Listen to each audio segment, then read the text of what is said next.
Are there any other compounds that you think are undervalued or overhyped at the moment for therapeutic purposes? So let's just say, and this could segue to your experience actually, which I'd love to hear about.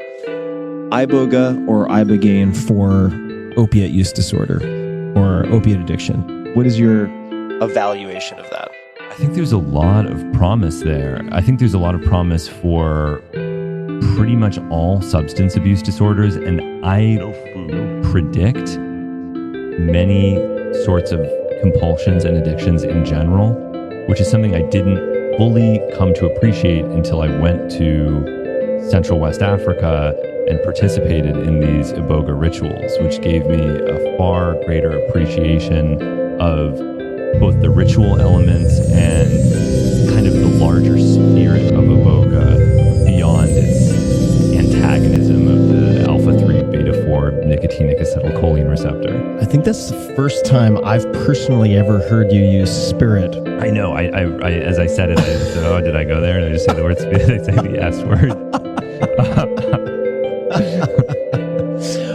Could you tell us more about your experience? I thought that episode of season 3. And do you say pharmacopoeia or pharmacopoeia? I ask this every time. Pharmacopoeia is correct, but I say pharmacopoeia. Pharmacopoeia. It's always the battle of, do you say, there's endless ones of these where you look like an asshole and say kratom, or do you say kratom like an American and say it wrong? Both ways are leaving aside psilocybin and our friends across the pond. What was your experience like? Could you speak to some of the experience, whether sort of phenomenologically in the drug experience or plant experience, if people prefer, or considering the ritual elements? What were some of the bits and pieces that you felt were particularly impactful? Because in that particular episode, in contrast to some episodes like the xenon gas episode, there's relatively little footage of you. Yes. In the actual ceremony. Yes. And that was very important to me. I wanted to be entirely absent from it, and I have almost complete creative control of my show within the bounds of the law. But one thing that was very problematic... That means just within the bounds of the law just refers to showcasing chemical synthesis? I mean, even then, I do pretty much everything that I want to do, but, I can't, depict myself committing a crime. I don't know that I would want to either. But the one thing that was there's a lot of pushback, was showing myself. And I didn't want to be a part of that episode. There have been a number of Iboga documentaries made where a white outsider goes to Central West Africa and participate in Bwiti rituals. And I felt that this was one time I didn't want to do that. I wanted to show the tradition, and more importantly, I wanted to show that the tradition is changing. I think a lot of people have this idea of traditions as being this static, unchanging force. And in some cases, actually, there are many aspects of the Bwiti religion that appear unchanged since anthropologists documented them in the 60s. But one big cultural shift that has occurred is there are now opioids in Cameroon and Gabon that were not there previously. There is no tradition of using opioids in that region. There is no heroin trade there. Historically, pharmaceutical opioids have been far too expensive to be street drugs. It just wasn't a market, and the naturally occurring opioids don't exist there. So you have a new pharmacological class of drugs introduced to a new culture that didn't grow up watching Train Spotting and Requiem for a Dream and Christiane F. and Permanent Midnight and daytime television specials about addiction. We're inundated with this stuff. Imagine if you'd never even heard that an opioid is addictive before. How much more difficult it could be to develop a responsible pattern of use. And so tramadol is being pressed in ultra high potency tablets specifically for the West African market, and they're extremely inexpensive, and the addiction has become pretty widespread. So what I found so interesting is that... What is the clinical application of tramadol? What's the indication? Tramadol is sort of like codeine. It is a low-potency opioid analgesic that is unregulated in many countries. It is in Canada. It's not a prescription drug in Canada. Until a few years ago in the United States, it wasn't a prescription drug. It wasn't controlled.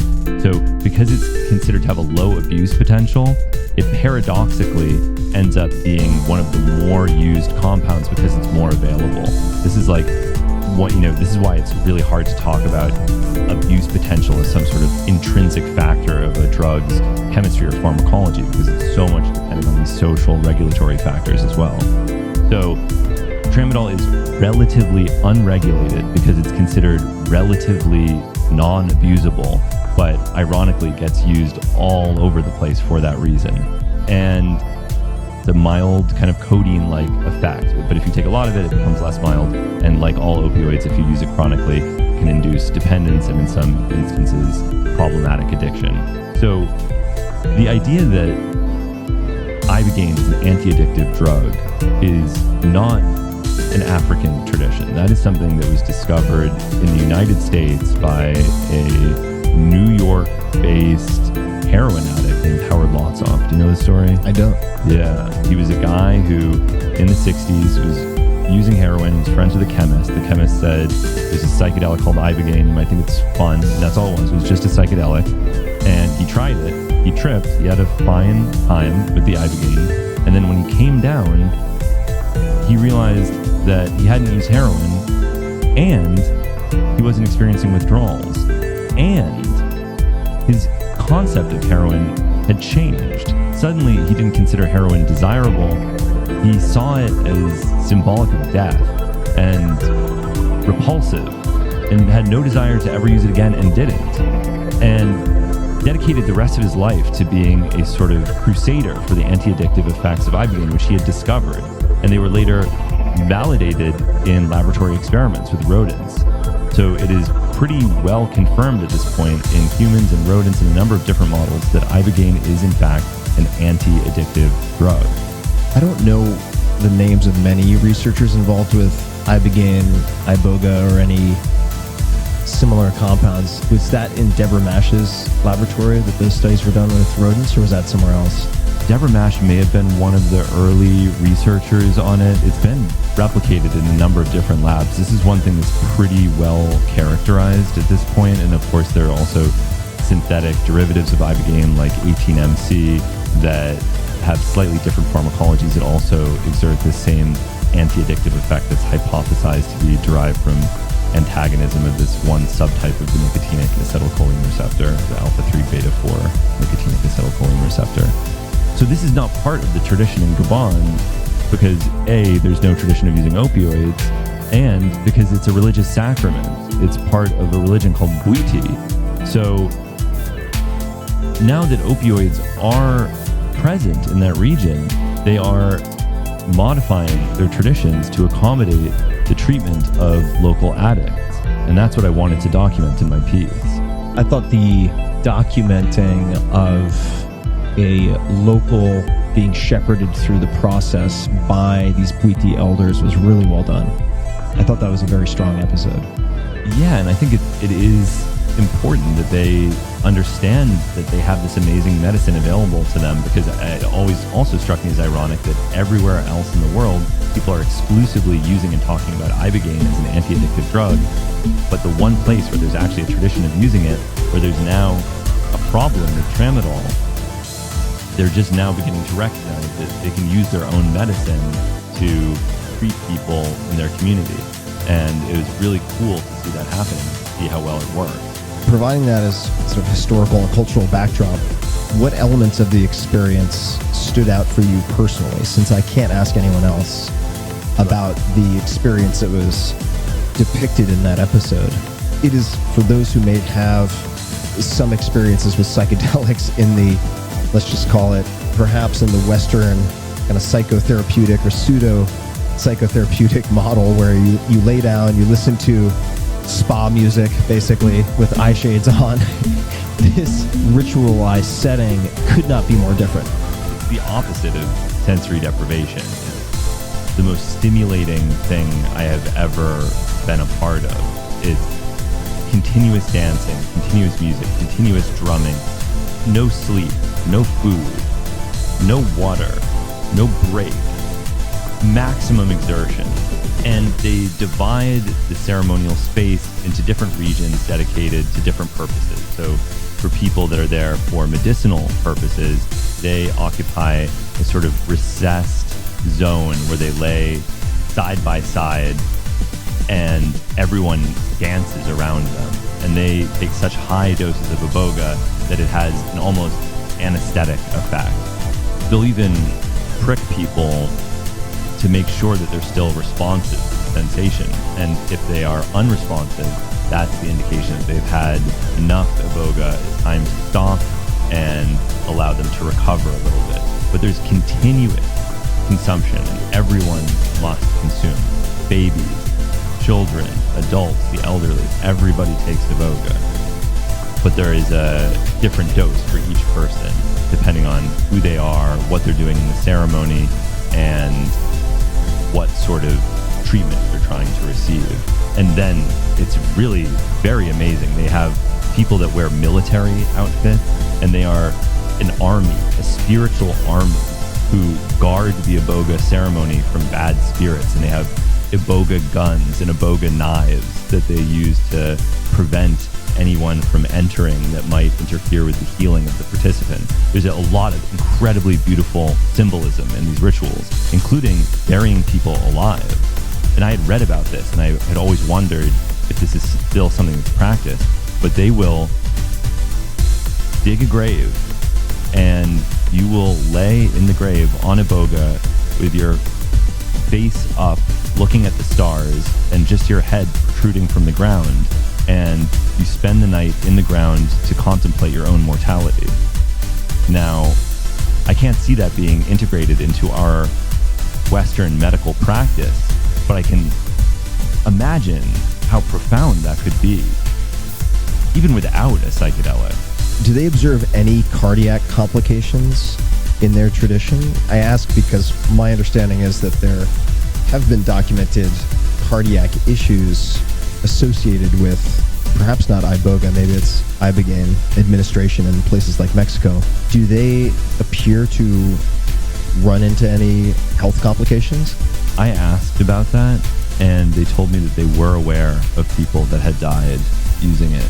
And so it seems that they are aware. There's no pretense that this is a medicine that can't hurt anyone under any circumstances. They're aware that it is very powerful and has to be dosed very carefully, because Ibogaine binds to something called hERG channels, and these are potassium ion channels that regulate heart rhythms. A lot of topical anesthetics bind to hERG channels, and Ibogaine actually has a mild topical anesthetic effect. So if you take high doses of it, it can cause fatal arrhythmias. They didn't say that specifically. They didn't talk about, observing QT interval prolongation or something like that, but they knew that it had to be used very cautiously, and you had to observe each person as they used it. There's certainly a lot more to say about how the Bwiti use iboga. There are many different directions we could go. This is as good a place as any to ask you to describe, or actually just answer the question, is iboga itself, this plant from which they derive this sacrament, at risk or threatened in any way? And this is a question of sort of sustainability as the global demand for this continues to accelerate. Yes, yeah. No, I've been thinking about this a lot recently, and I was thinking that it's funny that these drug laws were ostensibly drafted to protect us from drugs, but may have actually had the only benefit of protecting drugs from us. And now that more and more people are recognizing the benefit of these substances, there is going to be a tremendous burden on the natural reserves of things like iboga, ayahuasca, Bufo alvarius, venom, not to mention the even more unusual things that are out there. And for anyone that does recognize the benefits of these things, it's very important.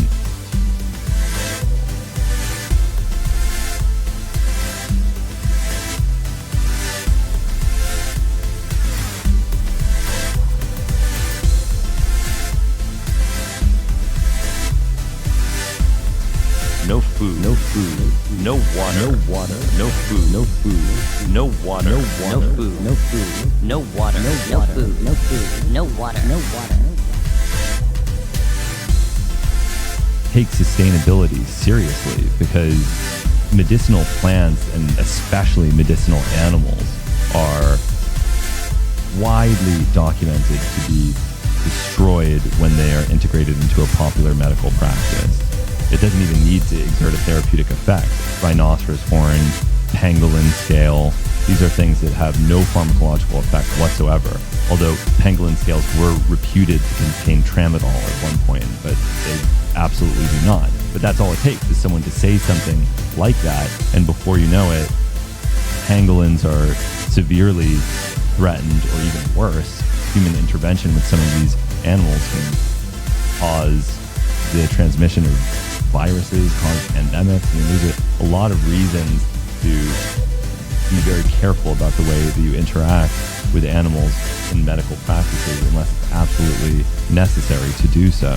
And I feel conflicted about Iboga, because on one hand, I want so much to sing its praises and talk about the tremendous benefit that I think it had for me, even using it just this one time. But I know that when people hear that and understand that, the natural response is going to be, well, I want to try that myself. And an Iboga tree has to be about 5 years old before you can even begin to harvest the roots. There's talk about sustainable harvesting, where you only cut off half the roots and leave the rest of the shrub alive. I certainly never observed that in Gabon. Every time I saw anyone harvesting roots, they would kill the entire tree. There's talk about different types of sort of hydroponic growth or hairy root culture that can be done to increase the yield. It could also be grown on a larger scale. I did see some people that had small Iboga farms in both Cameroon and Gabon. It's possible, but there has to be a strong incentive, and the consumer has to be willing to pay the price to know that what they're consuming has been responsibly sourced.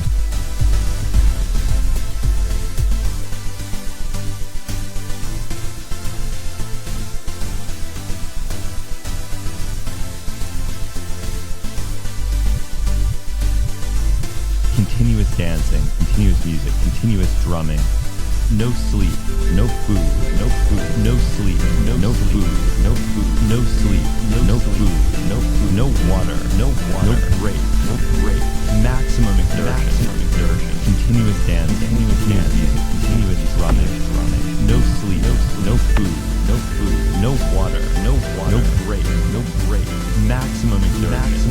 Take sustainability seriously, because medicinal plants, especially medicinal animals, are widely documented to be destroyed when they are integrated into a popular medical practice.